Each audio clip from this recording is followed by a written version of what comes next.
How to find your OKX wallet address. Hi everyone, welcome back to our channel. In this video, I'm going to show you the ways to find your OKX wallet address. So in order to find the OKX wallet address, you just have to follow the steps. Make sure that the application is completely up to date. And then to begin with, go ahead and log in into your OKX wallet account. When you're logged in, that is going to take you to this field, which is going to look something like this. Now, to locate the wallet address, you just have to go ahead and select the asset first of all. Let's say this is the one. Or you could just go ahead and press the trade button. Look here right at the... So here you just have to go ahead and press the asset button. And then click the deposit button. On the other field, you'll be asked to verify your ID. If you have not done it so, then you need to select the asset that you want. And the next page, you'll be able to see the QR code as well as the link. So the link and the QR code is the wallet address.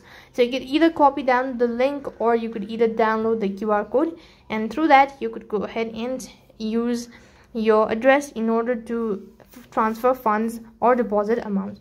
So that is how you can find your OKX wallet address. That is all for this video. I hope the video was helpful. Make sure to like, share and subscribe to our channel. Thank you for watching. See you in the next video.